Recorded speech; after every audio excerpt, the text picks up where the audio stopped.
A'udzubillahiminasyaitonirrajim. Bismillahirrahmanirrahim. Assalamualaikum warahmatullahi wabarakatuh. Kembali lagi di channel Sampul Hitam. Untuk cerita kali ini, Mang Sukir akan melanjutkan cerita yang sebelumnya yang berjudul Hantu Maharani. Cerita ini ditulis oleh Novita Jungkook. Tak usah berlama-lama, langsung saja kita ke ceritanya. Selamat mendengarkan. Pak Mus sekarang sangat kerepotan mengurus Diki yang sudah seperti orang gila. Siang dan malamnya menangis sambil berteriak minta ampun. Warga yang tidak tahu mengira bahwa memang Diki gila. Hanya keluarganya saja yang tahu kalau Diki sedang ketakutan pada perbuatan mereka. Untuk mencegah Diki bercerita kepada orang kampung, Pak Mus memasung putranya di dalam kamar. Kini ia hanya tinggal bersama Doli yang waras.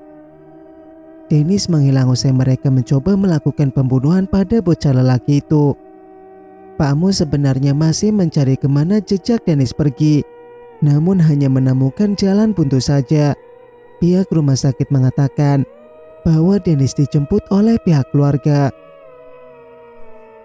"Tolong, jangan bunuh aku. Pak, tolong aku," pekik Diki dari dalam kamar. "Lebih baik racun saja dia, Pak. Bosan aku setiap hari mendengar ceritanya," kesal Doli. "Biarkan saja. Nanti dia lama-lama juga mati. Kan sudah tidak pernah makan," ujar Pak Mustega. Doli yang tidak tahan dengan cerita adiknya tersebut, ia mengambil jaket dan melajukan motornya untuk mencari hiburan. Sudah lama pula ia tidak menumpahkan laharnya semenjak seminggu yang lalu. Kekasihnya sudahlah menganggur. Risma, kekasih Doli, sedang santai bermain ponselnya. Ia tersenyum senang ketika melihat Doli datang membawa beberapa bungkusan untuk oleh-oleh orang tua Risma. "Lama yang nungguin abang," kode Doli menuel dagu kekasihnya. "Dan nunggu toh, kan abang biasanya datang malam minggu," saut Risma. "Nih, kasihkan bapak sama ibu. Habis itu kita jalan yuk," ajak Doli. "Tunggu ya, aku ganti baju dulu," pamit Risma. "Pakai yang mudah saja," bisik Doli. Gadis ini tersenyum malu-malu karena hafal dengan kekasihnya. Mereka juga sudah kerap melakukan itu. Bahkan Risma juga mengkonsumsi pil kontrasepsi. Tak lama kemudian, Risma sudah kembali dan menggunakan rok potongan yang mengembang. Doli berpamitan sebentar dan segera membonceng Risma ke tempat biasa mereka pacaran. "Malam ini dingin banget ya bang," ujar Risma mengusap tangannya. "Sebentar lagi abang hangatkan," saut Doli duduk di sebelah Risma. Tempat ini sudah seperti taman. Banyak anak muda yang datang ke sini setiap malam minggu. Jika malam biasa seperti ini, paling banyak hanya 5 atau 3 pasangan saja.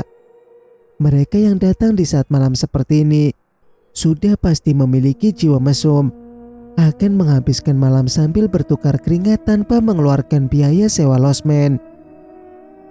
"Punya abang udah keras loh." Doli menaruh tangan Risma pada senjatanya.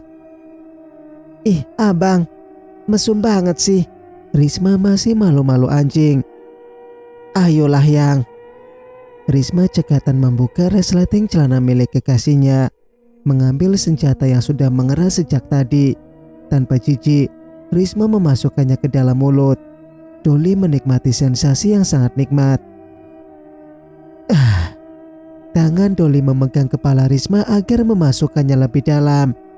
Puas dengan pemanasannya, kini Doli yang bergerak untuk merangsang kekasihnya. Memajukan wajahnya ke sela paha Risma dan mencari bau terasi di sana. Risma menggigit bibirnya agar tidak menimbulkan suara yang dahsyat. Karena ahlinya Doli dalam bidang ini, Risma pun mencapai pelepasannya hanya dalam waktu 2 menit. "Ayo yang." Doli duduk dan Risma segera melakukan tugasnya. Tanpa mereka sadari bahwa ada sepasang mata yang menatap tajam ke arah anak manusia yang larut dalam perzinahan. Belum sempat Doli bereaksi pada kekasihnya yang mati seketika akibat ditembus anak panah. Ia pun tertancap anak panah tepat di mata tembus di kepala belakang.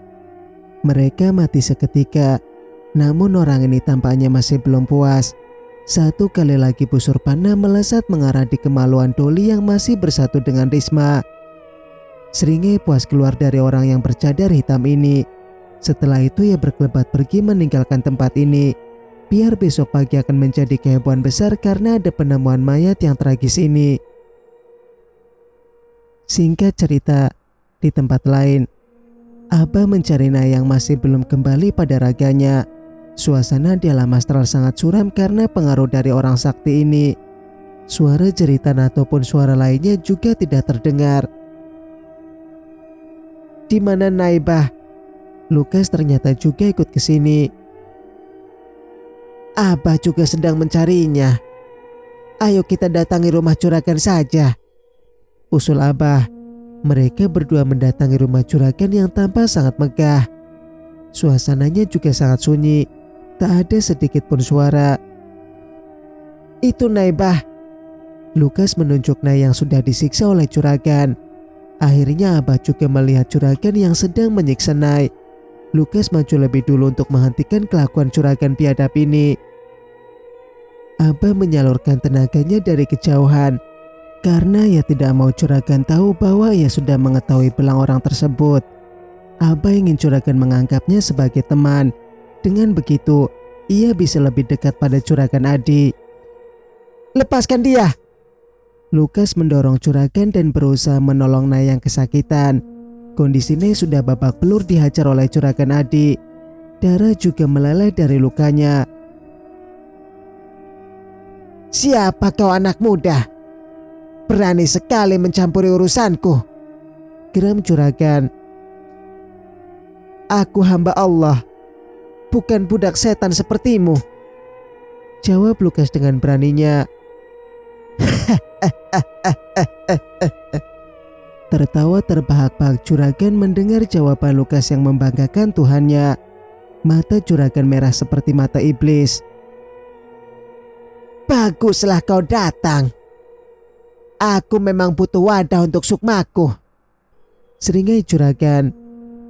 Juragan Adi memang berniat memindahkan sukmanya pada raga yang lebih muda dan sehat, karena raganya sudah terlalu tua untuk melakukan banyak hal. Lukas kalah cepat ketika akan menyerang juragan. Pria tua ini lebih dulu menghantamnya dengan selarik angin berwarna hitam dari telapak tangannya. Akibat serangan juragan yang mendadak itu, Lukas muntah darah dan terlempar. Abah sigap memberikan energinya kepada santri teladan ini. Lukas langsung bangun.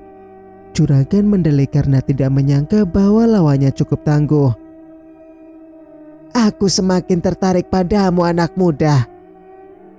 Kau tidak mudah menyerah, seringai juragan. Juragan terdongak karena dagunya dihantam dengan dengkul Lukas. Namun ia seperti tidak merasakan sakit. Lukas menggunakan kesempatan itu untuk berlari menggendong Nay. Ketika juragan akan mengejar Lukas, Abah menghadangnya dengan kekuatan yang ia miliki. Juragan tidak bisa bergerak mengejar lagi. Ilmu totok sukma yang Abah lancarkan mampu mendiamkan juragan sekitar 10 menit. Sehingga mereka punya kesempatan untuk kembali ke dalam raga. Singkat cerita, setelah berhasil melewati kejaran juragan, Lukas memang selamat membawa Nay kembali pada raganya. Abah pun menyusul mereka juga. Juragan masih tidak tahu bahwa tadi Abah lah yang menahan dirinya agar tidak bisa mengejar Lukas dan Nay. Nay melenguh panjang ketika sudah sadar dari pingsannya. Tubuh gadis ini terasa sakit semua setelah diajar oleh juragan dan juga Kuncoro. Alhamdulillah nak. Ya Allah Nay. Bu Inar memeluk putrinya. Punggungku sakit bu, keluh Nay meringis ngilu. Nanti kita obati ya nak. Ucapkan terima kasih dulu buat Abah, pinta Bu Inar. Nay mengucapkan terima kasih pada Abah dan juga Lukas. Matanya kini menatap Andrew yang sama sekali tidak melihatnya. Andre baru bisa melihat lagi keberadaannya Maharani. Air mata mengembang di pelupuk mata Andrew. "Rani, ibu kita sudah tiada," ujar Andrew. Jika orang yang tidak paham, Andre bagaikan orang gila sekarang, berbicara pada tempat kosong di sudut rumah. Bahkan Andrew juga membuat gerakan seperti sedang memeluk. "Mereka pasti membunuh ibu kita, Rani. Aku harus bisa menghabisi Adi dan Kuncoro," tekad Andrew. "Kuharap kamu bisa melakukannya, Mas. Balaskan dendamku padanya," pinta Maharani. "Kamu tenang saja.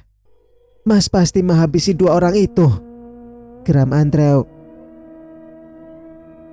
"Jangan hasut masmu, Maharani," bentak suara Abah membuat Andrew kaget. Abah tidak ingin jika keponakannya semakin larut dalam masalah ini. Walau ia juga menaruh dendam kepada Adi dan Kuncoro, tapi Abah mau diselesaikan secara hukum saja. "Tanyakan di mana mereka membuang jasadnya. Abah akan mengebumikan secara baik," suruh Abah. "Pura, Mas. Mereka membuang jasadku di sana," Maharani menjawab pertanyaan Abah yang didengarnya. "Mereka membuangnya di pura, Abah. Selama ini Adi meminta warga menaruh sesajen di sana. Bukankah berarti hanya untuk memperkuat pagar yang dia tanam?" seru Andrew.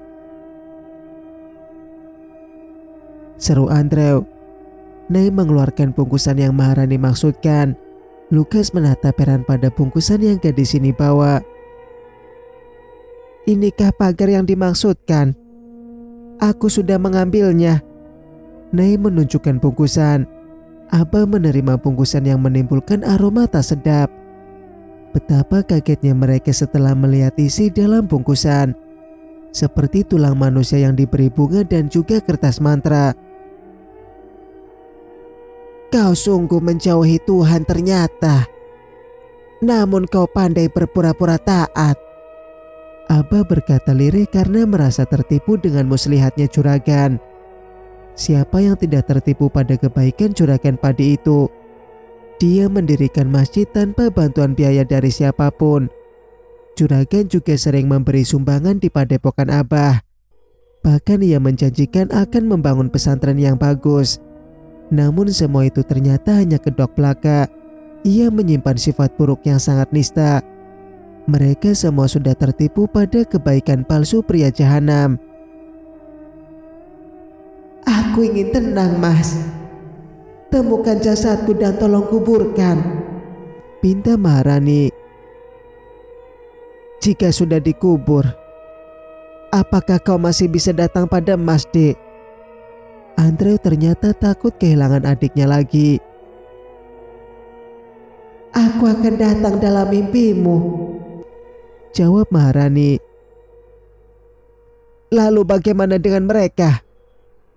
Apa kau tidak ingin membalasnya?" Andre mulai menarikkan suara.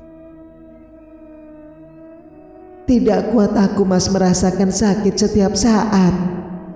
Selama jasadku belum dikuburkan secara baik-baik, maka aku terus merasa kesakitan," cerita Maharani dengan berurai air mata. Abah mendekati Andrew yang tanpa frustasi. Ia ingin seluruh pemerkosa mati semua. Jika Maharani sudah dikuburkan, maka adiknya tidak akan gentayangan lagi. "Adikmu sudah tersiksa di akhir hidupnya. Apa kamu masih ingin melihat dia terus tersiksa walau sudah tiada?" ucap Abah. "Bagaimana dengan mereka, Abah? Pria hina itu belum mendapatkan balasan," Andre berteriak keras. "Kita cari buktinya sama-sama ya, Mas. Aku akan ikut membantu juga." Nay mengajukan diri karena merasa bersalah. Sebab sang ayah juga ikut menyebabkan Maharani tiada. Andre luruh ke lantai sambil menangis terseduh-seduh. Membayangkan nanti tidak akan bisa bertemu lagi dengan adiknya. Ia merasa hidup sendiri tanpa keluarga. Kasihan adikmu, Mas. Kita bisa membalas mereka dengan sadis juga. Bisik Nay mendekat. Semua orang menatap Nay yang sedang berbisik pada Andrew, terutama Abah. Namun Nay mengedipkan mata pertanda mereka diam saja dulu. Benarkah? Andrew bertanya memastikan. Iya, besok kita harus cari jasadnya Maharani. Mas ndak kasihan toh melihat Rani terus ditinggal di dalam pura dingin itu, ujar Nay. Akhirnya pria ini mengangguk setuju dengan saran Abah tadi. Mereka berpamitan untuk pulang karena hari sudah mau menjelang subuh. Tinggal Nay dan ibunya, serta Nino yang dari tadi hanya mencerna percakapan mereka. Kenapa kamu memberinya harapan, Nak? Nino bertanya pada Nay. Pak Le. Nay kaget karena Nino malah tahu apa yang tadi ia bisikan kepada Andrew. Namun hanya ini jalan satu-satunya agar Andrew mau jasad adiknya disucikan. Kasihan Rani. Dia pasti meninggal dalam keadaan kotor, Pak Le. Ditambah juga menderita terus-menerus walau sudah meninggal, ujar Nay pedih. Ya sudah kalau gitu, kamu hati-hati saja ke depannya, nasihat Nino. Tak lama Nino juga pulang meninggalkan rumah Nay. Sebelum pulang ia sempat berkomat kami di depan pintu untuk memberikan pagar rumah ini. Singkat cerita, pagi hari mereka dikejutkan dengan kematiannya Dolly dan Risma. Mereka berguncing karena mereka mati dalam keadaan hina. Ditambah mereka sepertinya dibunuh oleh seseorang. Anak panah yang menancap itu menjadi buktinya. Polisi datang mengamankan tempat kejadian. Para warga yang penasaran pun sangat sulit untuk dibubarkan. Mengamankan anak panah untuk melihat sidik jari yang tertinggal. Pak Mus menatap nanar pada putranya yang kini sudah tiada. Tinggal Diki saja yang tersisa. Itu pun keadaannya sudah tidak normal. Dennis entah kemana rimbanya. Pria tua ini merasa sendirian dan mulai dihinggapi rasa takut. Dirinya adalah sasaran empuk jika Maharani akan membalas dendam. Namun ia yakin bahwa bukan Maharani yang membunuh Dolly dan Risma. Cara kematiannya sangat berbeda dengan Delon dan Derry. Kedua putranya itu hancur tercabik-cabik dan kemaluannya juga hilang. Yang kuat ya Pak Mos. Juragan datang untuk menunjukkan bela sungkawa. Pria tua ini hanya menatap juragan sesaat dan kembali meratapi putranya. Risma dan Dolly sudah dibawa ke rumah masing-masing. Juragan mulai pusing dengan rentetan kejadian yang sama sekali tidak ia duga ini. Bermula dari kepulangan Andrew, semua rahasianya satu persatu terkuak. Apalagi ia kini sudah tidak punya istri lagi. Sejujurnya ia sangat berat untuk mengorbankan Laras. Namun hanya itu satu-satunya jalan jika dirinya mau selamat. Karena Laras sudah berubah menjadi pisau tajam. Guna-guna yang Juragan kirimkan sudah keluar. Juragan memang mencintai Laras karena paras janda itu sangat cantik. Beredar kabar bahwa Laras tidak akan mau menikah lagi. Oleh sebab itulah Juragan ini melancarkan pelet. Ditambah ia mendengar bahwa Laras lahir di malam satu suro. Semakin bagus untuk menyempurnakan ilmu rawa rontek miliknya. Karena saat itu ilmu tersebut belum sempurna. Pria yang memang sangat menggilai ilmu jenis apapun. Tak peduli seberapa sulit untuk mendapatkannya. Mata Juragan langsung terbuka lebar ketika tubuhnya diterpa oleh angin dingin. Ia waspada karena tahu bahwa ini bukan angin biasa. Juragan lengah sehingga lengannya terluka cakaran yang cukup dalam. Ia menggerung kesakitan karena cakaran ini terasa sangat panas dan menyakitkan. Tampakkan dirimu bangsat! Maki Juragan sangat marah. Asap hitam perlahan mengumpul jadi satu. Sosok Maharani terbentuk dan menyeringai kepada sang ayah. Ayah yang merusak hidupnya. Ayah yang dengan tega memperkosanya hingga hamil. Sekitar 4 bulan lamanya Maharani disekap dalam gudang. Atau bahkan juga lebih dari itu. Ia sampai mengandung karena setiap saat dipakai oleh para pria. Sudah mati pun kau masih mendatangi aku. Apa kau masih ingin merasakan tubuhku? Ejek juragan. Manusia laknat, kau harus mati, geram Maharani. Apa yang kau punya setan, sehingga kau sampai lancang menginginkan nyawaku? Seringai juragan. Karena juragan bisa menghindari serangan Maharani, terpaksa tembok yang menerimanya jebol dinding rumah juragan padi ini. Ia dengan gesit melakukan salto dan menyerang Maharani dengan tebaran senjata rahasia berbentuk silet. Tidak ada satupun yang mengenai tubuh Maharani. Juragan bisa merasakan bahwa hantu putrinya sekarang memiliki pendukung. Energinya berbeda ketika datang pertama kali padanya. Siapa orang yang di belakangmu? Bentak juragan. Kau takut sekarang? Maharani bergerak terbang ke sana kemari.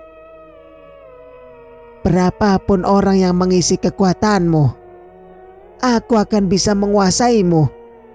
Geram juragan mengeluarkan paku pemberian dukun Kuncoro untuk menjadikan Maharani sebagai kuntilanak peliharaan. Jika bisa menancapkan paku itu, kekayaan juragan akan bertambah pesat. Juragan tiba-tiba saja menjerit kesakitan karena betisnya ditembus dengan anak panah. Ada juga surat yang digulung di ujung busur tersebut. Ketika Maharani mengira juragan lengah akibat serangan dari orang lain, ia mendekat untuk mencekik ayahnya. Namun gerakan juragan seperti tidak terlihat.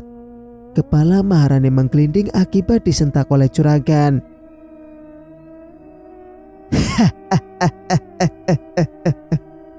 Kau akan selamanya kalah dariku. Juragan tertawa puas.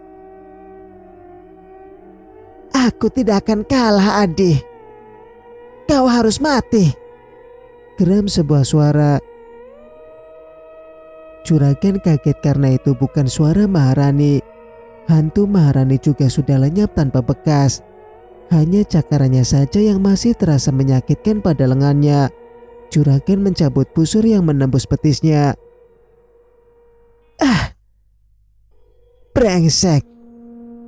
Bajingan mana yang berani ikut campur urusanku? Geram juragan. Dibukanya pesan yang tertulis di sana. Mata pria ini langsung mendelik karena kaget dengan isi pesan tersebut. Kau akan mati, Adi. Pembalasanku masih akan terus datang. Pria ini hafal dengan pemilik tulisan ini. Laras yang sangat pintar menulis. Tulisannya rapi. Namun bukankah istrinya sudah mati? Kenapa ada tulisan yang sama dengan milik istrinya? Kertas yang ada di tangan juragan terbakar api dengan sendirinya. Tentu saja semakin kaget pria ini. Karena sepertinya orang yang mengirim surat ini adalah bukan orang sembarangan. Tidak mungkin. Jelas aku yang membunuhnya. Juragan berkata lirih. Namun hatinya tidak bisa tenang jika tidak memastikan secara langsung. Ia segera memanggil para anteknya untuk memberikan perintah nanti malam. Singkat cerita, suasana kuburan sangat sepi. 4 orang pria datang membawa cangkul yang mereka gotong di pundak. Cepatlah, aku malas sekali sebenarnya, rutuk Rian. Mau bagaimana lagi?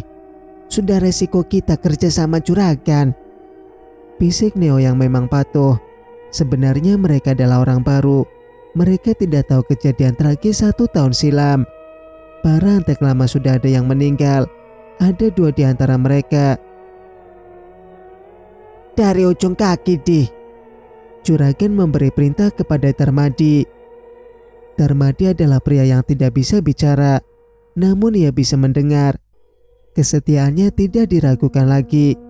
Ia juga ikut andil dalam tragedi Maharani. Suara cangkul yang beradu dengan tanah dan kerikil.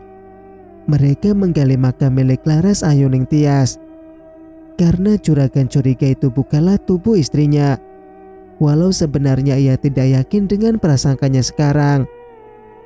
Tidak ada bau dari dalam kuburan yang kain kafannya sudah terlihat dari sela papan. Satu persatu papan diangkat. Darmadi yang ada di paling bawah. Ia membuka kain tersebut. Juragan melongo ke dalam kuburan untuk melihat jasad istrinya. Betapa kagetnya dia.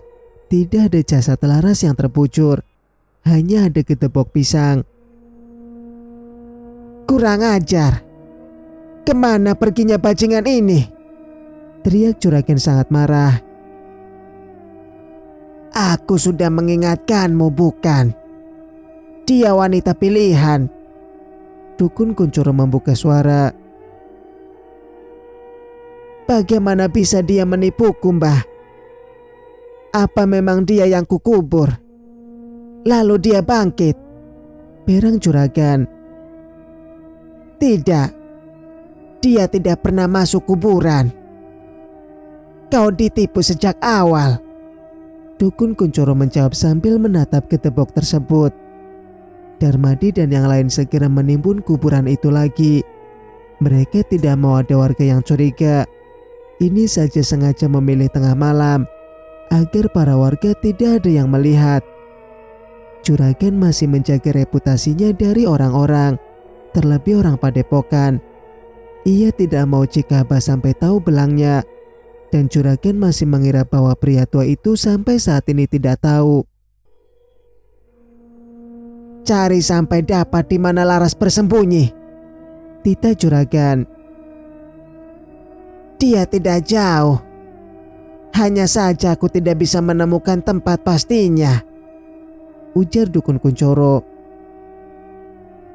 "Apa itu berarti selama ini dia punya ilmu, Mbah?" tanya juragan. Dukun Kuncoro menggeleng. Laras tidak punya ilmu kanuragan. Hanya saja wanita itu punya pelindung yang kuat. Bersambung. Nantikan kelanjutan ceritanya di video berikutnya. Mang Sukir pamit. Wassalamualaikum warahmatullahi wabarakatuh.